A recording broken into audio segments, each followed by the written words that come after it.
get to know the steps and the methodology with regards to it. So let's begin by reading the question, and then for each of the different hedging methods, we take a few minutes and explain the concept, and then we can then begin to solve a question from there. So let's move on.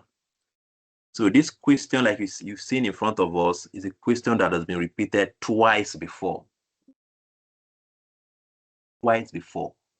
One in November 2019, and the second one was in 2017 or 16. I can't remember, but I'm sure of November 2019, but it's been repeated twice. All right, so let's begin by reading through the question. It says, you have worked with a major oil servicing company in Nigeria with headquarters in the US for the past 6 years. Recently, you completed your ICANN examinations and have been asked to join the International Treasury Department in New York City for a 2-year attachment. The company is due to pay a UK supplier the sum of $5 million in 3 months' time. Your team is considering alternative methods of hedging the expected payment against adverse movement in exchange rate. So forget this number. I was copying the question down and I forgot to delete the page number. So just forget it's 87. Okay, so exchange rate. So these are the exchange rate. Spot rate, 1.9410 to 1.9531. So when we say spot rate, we're basically referring to the exchange rate now. That's what we mean by spot rate.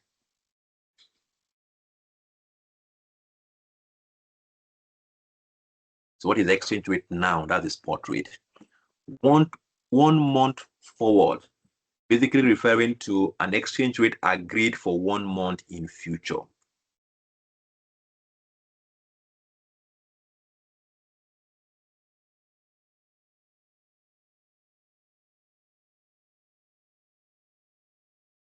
And then 3 months forward refers to the exchange rate agreed for 3 months in future. So these are forwards. Futures market, contract size of 62,500, quotation USD per pound. Options market, so you have the options market here.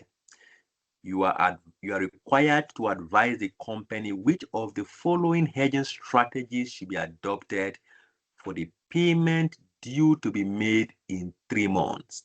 Show all workings: forward contract, currency futures, and currency options. So those are the 3 methods. So let's begin with the forwards.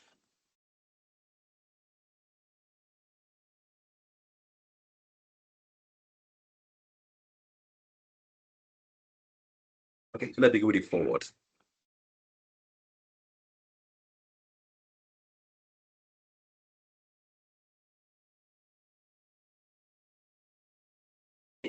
So it's the oil servicing firm. So let me just write the header, and then I'll just put forward by the side. Oil servicing firm. Okay, so forward. So a forward is basically an agreement reached now for the future.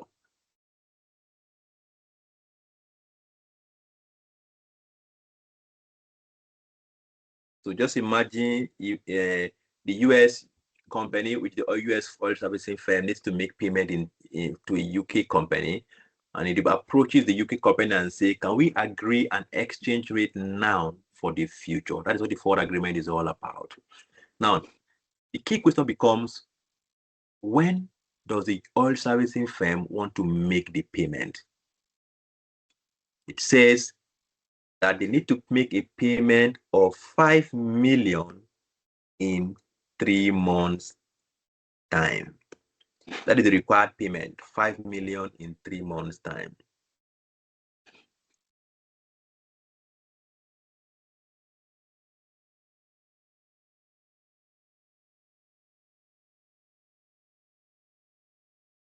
So you need to pay £5 million in 3 months. So it goes to the FX dealer and says, can we agree a rate now for the future? And the FX dealer says that I have available 1 month forward, which is an agreement for 1 month time. And I have in agreement a 3-month forward, which is an agreement for 3 months time.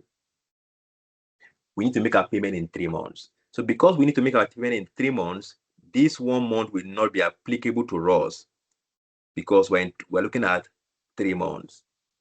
That's when we need to make our payment. So we tell the FX dealer we will go with the 3 months forward rate because that is the rate that is applicable to us. So the rate that is applicable for us with 3 months, 1.9223 to 1.9339. That's the rates that are available. So the applicable forward would be the 3 months forward, which is 1.223 to 1.9339. 29223 9339 1.9223 to 1.9339 9339. So which of these rates, which of them is applicable? Now pay attention to what I'm going to explain now on this.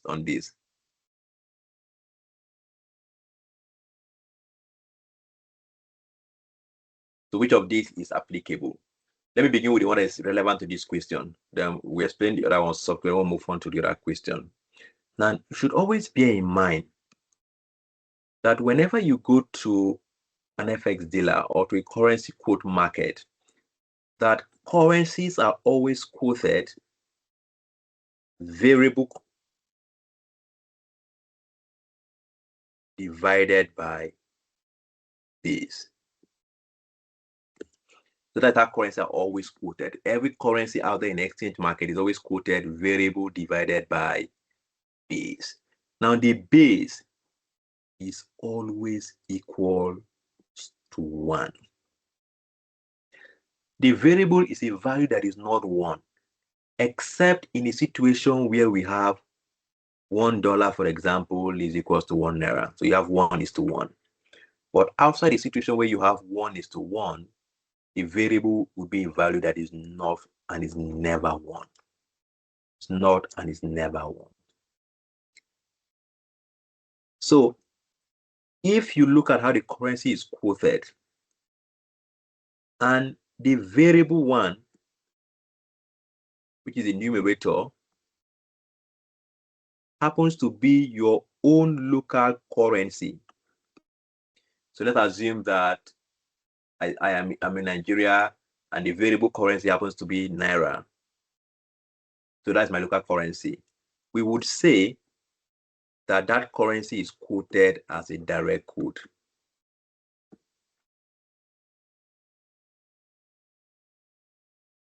However, if you have a situation where the variable is the foreign currency, you would say that it is an indirect. So if it's a direct quote, basically we basically just adopt the regular approach, which is what we would do in Nigeria generally, the regular approach on how to FX works. If it's an indirect quote, we just do the opposite.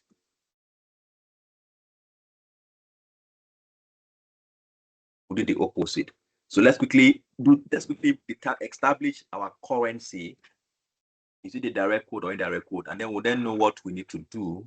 If it's direct quote, we just go ahead with the regular approach to FX transaction. If it's indirect quote, we'll do the opposite of that. So let's look at how our currency is quoted. We say our currency is always quoted variable against base. The base is always 1. Let's go back to our question. It says you have worked with a major oil servicing company in Nigeria with headquarters in US for the past 6 years. Recently, you completed your ICANN exams and have been asked to join the International Treasury Department in New York City for a 2-year attachment. So currently, your location is where? Your location is currently the US that uses dollar. Now let's look at how the currency is quoted now. Look at how the currency is quoted. US dollar per £1. The base is always 1. So they have told us that the pound is 1. So the base is always 1. The US dollar is the variable, because once we know that the base is 1, the other one will definitely be variable. So that means that our currency is quoted US dollar per £1. US dollar per £1. The US dollar is the variable, because that is the value that would often change. It's more like you go to an FX dealer now and you say, "Can you give me the exchange rate between naira and dollar?" So the FX dealer would always tell you, "Oh, maybe 1,500 naira against dollar." The next day you go, he said, "Oh, 16 naira against dollar." Another day you go, it tells you, "Oh, 1,550 against dollar." You see, you could see that it's a variable value. It keeps changes, but the base, which is against the other currency, is always 1. So he will be telling you 1.8 against $1, 1.5 pounds against 1,900 pounds against 1 naira against £1. You know, the base is always that 1. So once you know what the variable is, you can then establish how the quote system works, and then we'll take it off from there. Okay, so the variable is the US dollar, and if the variable is your own local currency, it is a direct quote. We are in US. You are currently located in US, and so your local currency is the US dollar. So this becomes a direct quote. I say direct quote. We just use the regular approach. So let's go ahead with the regular approach to determine it. So let's go ahead with the regular approach. Okay, so we need to pay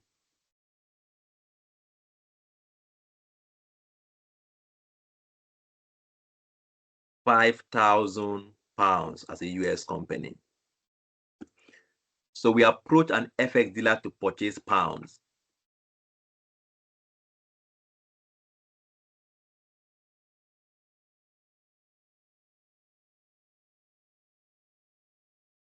So we can approach an FX dealer to purchase pounds. The price at which the FX dealer will sell the pounds to us, the price at which the FX dealer will sell the pounds to us.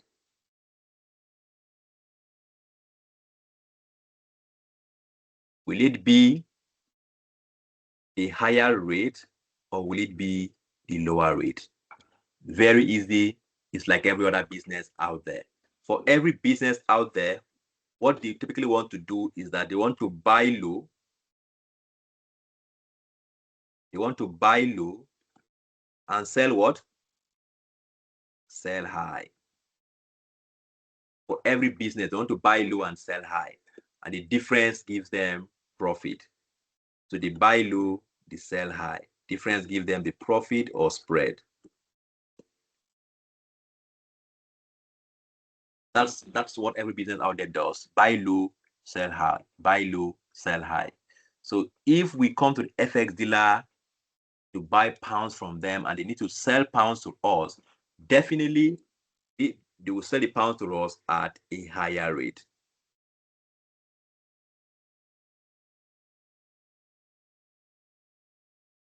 Okay, and the higher rate between this and this is this guy, 1.9339. So let's time what the value is. The value would be 1.9339, and to convert it, we multiply it by the number of units that we need, which is 5 million. So 1.9339 multiplied by 5 million. What do we have?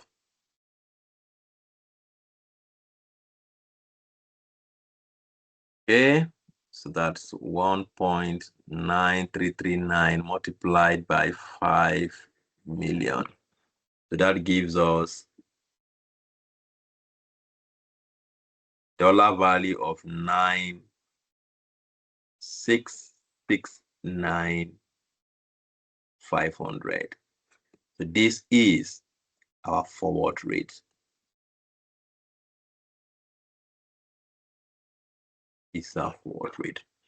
So what is the key takeaway from this? So the key takeaway from this would be that whenever you have a forward rate transaction, one of the first things you need to ask yourself would be, when do we need to consummate the transaction? So if you are borrowing, when do you have to borrow? If you are investing, when do you have to invest? In this question, the oil servicing firm needs to make the payment in 3 months. So that determines the forward you will buy. So when you go to the forward market, you cannot buy a forward that is for 1 month because you need to consummate the transaction in 3 months' time. You cannot buy a forward that is for 2 months because you need to complete the transaction in 3 months. You can also not buy a forward that is maturing in 5 months. You need a forward that is maturing on the exact same date that you need to consummate the transaction, and that is 3 months. And that was the reason why we went for these 3 months. However, the FX dealer is going to give you a range. One of these values is the rate at which the FX dealer would buy dollar from you if you have dollar to sell.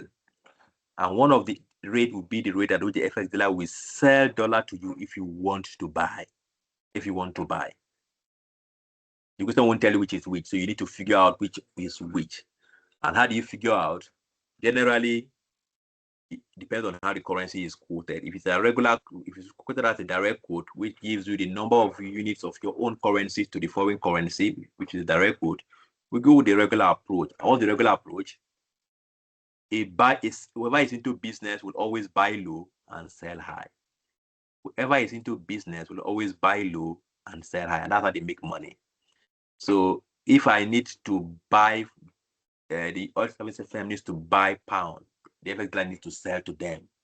And if they are selling to them, they will sell at the higher rate.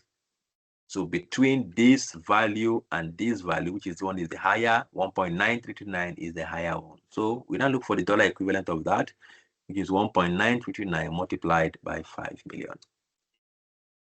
Any question on forward rate agreement? Any question? Okay, so guys, I think we should end our session here. So we've covered quite a lot today, so I don't bombard you guys with more than you can take in a day. So we've covered quite a lot for today. So I'll let you guys go practice what we've done from the last one we did, May 2024, the pilot question that we did, and then forward that we've done today. Then we can take it up from there on Friday morning and finish up this. Tolu, please go ahead. Good evening, sir. Yeah, good evening, please. Yeah. My question is this, sir. Under hedging, I want you to, because for me now, it's still looking somehow. Under hedging, how many topics do you have under hedging? Subtopic. Okay. All right. So the question practice session. focusing on just the question, but let me answer your own part quickly. So under hedging, we have two broad topics, which are currency risk and interest rate risk. So you have currency risk. Okay. Presently now, the one we are solving now, is it under? It's currency risk. Currency risk. Okay, because but the first lecture that we had was interest rate risk management. That one is interest risk. Yes, please. Okay, thank you. Because I want to get it right. That's what I need to add. Yeah. So the first one was interest rate risk. This is currency. So currency would be when you're looking at the risk around exchange rate between one currency and another. So in this particular question, you could see that the US company, which uses dollar, is looking at payment in pounds. So there's that interaction between dollar and pounds, and they are concerned about what could be the managing the impact of adverse movement in exchange rate between now and when they will make this payment in 3 months' time. So that's the currency risk management. Is that okay? Okay. Thank you, sir. Yeah. And this is the topic I want you guys to spend more time on for the November exam, and that's because interest rate was tested in May. So currency has more chances of being happening, but it's also possible that interest rate is repeated anyway. It's also possible, but currency has a higher chance of being tested. Thank you, sir. All right. I'm getting there now. That's great. That's great. So just practice. The video is uploaded for the interest rate. So just practice it again. Do it one more time. Then look for one additional past question and practice again. You'll be fine. The same thing with currency. When we're done with currency, just do it again by yourself one more time. Then get another question, 1 or 2 questions more, and practice again, and you'll be fine. Okay? Thank you, sir. All right. Thank you so much, everyone. I think it's a good time to stop for today because we've covered quite a lot, so we can then continue on Friday morning. Take care, everyone. Enjoy the remaining part of the weekend. Thank you so much, everyone. Take care, guys. Thank you, sir. Thank you, sir. Thank you, sir. Thank you. Good night, sir.